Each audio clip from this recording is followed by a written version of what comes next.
ইনশাআল্লাহ বিএনপি সরকার গঠন করতে যাচ্ছে, তারেক রহমানই প্রধানমন্ত্রী হতে যাচ্ছে ইনশাআল্লাহ। এইবার অন্তত বিশ্বাসটা রাখেন, আগামী 5 বছর পরে যদি আমি আপনার মন মতো কোনো কাজ করতে না পারি, তাহলে আপনার সিদ্ধান্ত আপনার পরিবর্তন করিয়েন। বিগত সময়ে ভোটের অধিকার ছিল না, তাই হয়তো আপনাদের কাছে অনেকে আসে নাই, কিন্তু মনে রাখতে হবে ক্ষমতাশীল কিন্তু আমার জনগণ। আর যাদেরকে আপনারা দয়া করে ভোট দেবেন, এরা শুধুমাত্র দায়িত্বশীল যারা আপনাদের ভোটে নির্বাচিত হবে। ক্ষমতা নেতাদের না, ক্ষমতা জনগণের। সেজন্য আমরা আপনাদের দুয়ারে এসেছি। যতদিন পর্যন্ত গণতন্ত্র থাকবে ততদিন পর্যন্ত আমরা আপনাদের দুয়ারে ইনশাআল্লাহ আসবো। সুতরাং এই যে আপনাদের কাছে এসেছি, সেটা অবশ্যই আপনাদের ডিমান্ড আছে বলেই আমরা আপনাদের কাছে এসেছি। আমি আপনাদের কাছে বিগত দীর্ঘ দুঃশাসনের গণতন্ত্র, মানবাধিকার, ভোটাধিকার এবং মানবাধিকার এবং আপনাদের সকল শ্রেণী পেশার মানুষের যে অধিকার লুণ্ঠিত ছিল, সে অধিকার আদায় করার জন্য একটা দীর্ঘ সময় ধরে যে আপোষহীন লড়াই চালিয়ে গিয়েছিলাম, সেই আপোষহীন লড়াইয়ের প্রতীক ছিল ধানের শীষ। সেই ধানের শীষের পক্ষে আপনাদের কাছে আমি ভোট প্রার্থনা করে গেলাম এবং দোয়া প্রার্থনা করে গেলাম।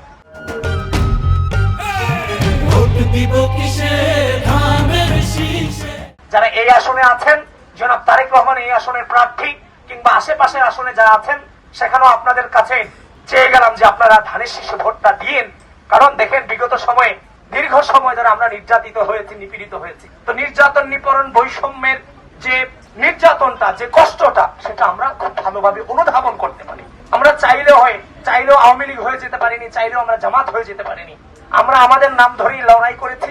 কেউ গুম হয়েছে, কেউ খুন হয়েছে, কিংবা দিনের পর দিন গ্রেফতার হয়েছে। এটা আপনারা চোখের সামনে অনেকটা আপনারা দেখেছেন। এই জন্য আমরা বিগত লড়াই সংগ্রামের মধ্য দিয়ে তৈরি হয়েছি দায়িত্ব পালন করবার জন্য। আপনাদের কাছে অনুরোধ রেখে গেলাম যে আমরা আপনাদেরকে ঘিরে আমাদের পরিকল্পনা সাজাচ্ছি। বিগত সময়ে ধনী ধনী হয়েছে, গরিব গরিব হয়েছে। আমার গরিব শ্রেণীর জন্য, মধ্যবিত্ত শ্রেণীর জন্য কেউ পরিকল্পনা করে নাই, কোন সরকার পরিকল্পনা করে নাই। লাস্ট 3 টার্ম হাসিনা সে পরিকল্পনা করে নাই। কিন্তু আমাদের যে তারেক রহমানের সরকার, বিএনপি সরকার, আমরা যে ইশতেহার ঘোষণা করেছি, আমার যে 31 দফা আছে, টোটালটাই হচ্ছে আমার জনগণ, আমার জনগণ, আমার জনগণ, আমার মধ্যবিত্ত জনগণ, আমার গরিব শ্রেণীকে নিয়ে আমরা এই চেষ্টাটুকু করেছি।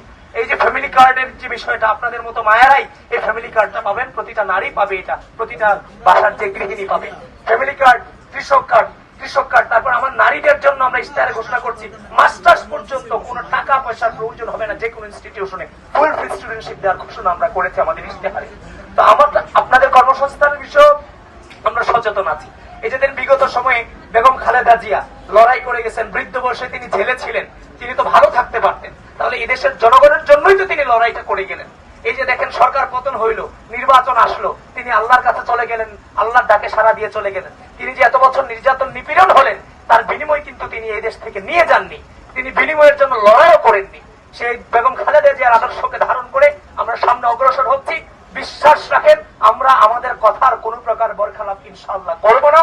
আমাদের পাশে থাকেন, আমরা আপনাদের জন্য সেফ। এই সরকারের কাছে কিংবা আমাদের কাছে যে কোনো সময় আপনারা আসার অ্যাক্সেসটা থাকবে এবং আপনাদের সাথে আমাদের সরাসরি যোগাযোগ থাকবে ইনশাআল্লাহ।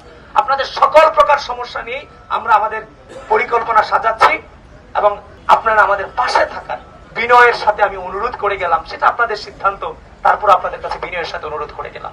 আর আল্লাহ যদি সব ঠিকঠাক রাখেন, ইনশাআল্লাহ বিএনপি সরকার গঠন করতে যাচ্ছে, তারেক রহমানই প্রধানমন্ত্রী হতে যাচ্ছে ইনশাআল্লাহ।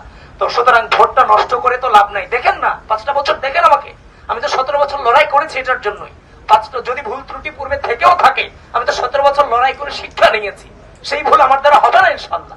বিশ্বাস রাখেন, অন্তত এইবার অন্তত বিশ্বাসটা রাখেন, আগামী 5 বছর পরে যদি আমি আপনার মন মতো কোনো কাজ করতে না পারি, তাহলে আপনার সিদ্ধান্ত আপনার পরিবর্তন করিয়েন। আর এইটুকু সময় নষ্ট করার জন্য আমাকে ক্ষমা সুন্দর দৃষ্টিতে দেখবেন।